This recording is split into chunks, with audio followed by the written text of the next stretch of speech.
النهارده تالت يوم من ايام هدم كوبري المندرة وتطوير ميدان المندرة. وزي ما حضراتكم شايفين تم هدم التبة العلوية، وكمان الشارع كده بقى واضح امامنا.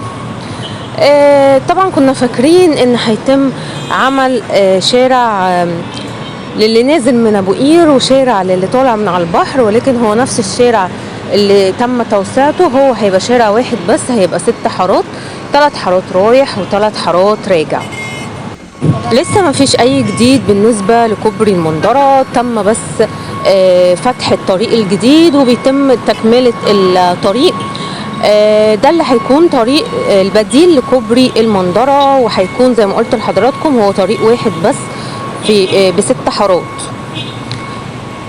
هيتم كمان عمل جزيرة في النص بعد الطريق ما يخلص، يعني هيبقى فيه رصيف للمشاة فاصل ما بين الطريقين. بنتابع مع حضراتكم كل ما هو جديد عن مشروعات اسكندرية. لو حضراتكم مش مشتركين في القناة شرفوني بالاشتراك في القناة عشان يوصل لكم كل جديد، وما تنسوش تضغطوا لايك للفيديو.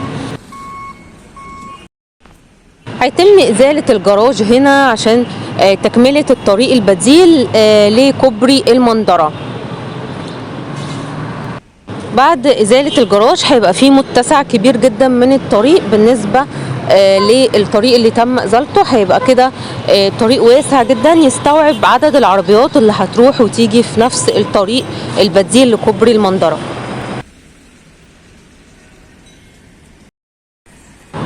شايفين هنا اعمال فتح الطريق الجديد لسه مكملة، طبعا لسه ما خلصتش للنهاية، ويليه بعدها على طول إزالة كوبري المندرة وتطوير ميدان المندرة. وهيكون مدة التطوير 4 شهور بداية من 14 يناير إلى 15 مايو 2025.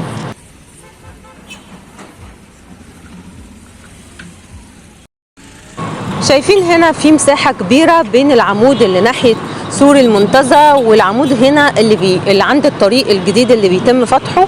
طبعا بالتالي هيكون في عمود في المنتصف ما بينهم، لان مفيش كاميرات تستحمل كل المسافة البعيدة دي. فبعد ازالة كوبري المندرة هيتم عمل عمود جديد عشان طبعا مترو ابو قير. الهدف من إزالة كوبري المندرة هو استكمال لأعمال مترو اسكندرية، المشروع الأكبر والأضخم طبعا من المشروعات الكبيرة جدا في اسكندرية. هيتم إزالة الكوبري وتطوير الميدان وطبعا تكملة المشروع بتاع المترو، لأنه طبعا الكوبري هيكون عائق لمشروع المترو، كل ما هو عائق للمترو بيتم إزالته. حضراتكم ملاحظين انتشار كبير جدا للمعدات داخل الموقع لإنهاء طبعا الطريق الجديد بأسرع وقت، لأنه ده اللي هيكون طريق بديل للكوبري. عشان طبعا يتم إزالة الكوبري لازم الأول فتح الطريق البديل.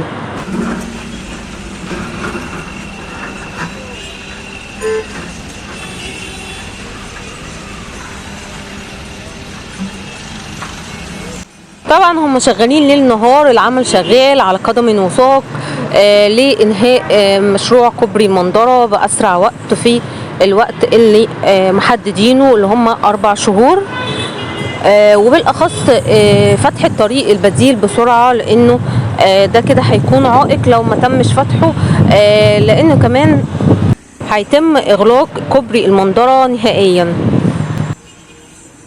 اسكندرية بتتطور كل يوم في مشروع جديد، وبنحاول نغطي مع حضراتكم على قدر الامكان كل المشروعات اللي بتحصل في اسكندرية. ده ميدان المندرة اللي هيتم تطويره، وده كوبري المندرة لسه ما تمش ازالته، لسه طبعا موجود.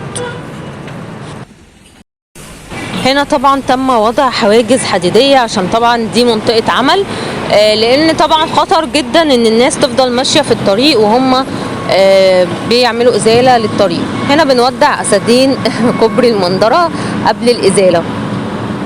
شكرا لمتابعتكم، اشوفكم في فيديو جديد، باي باي.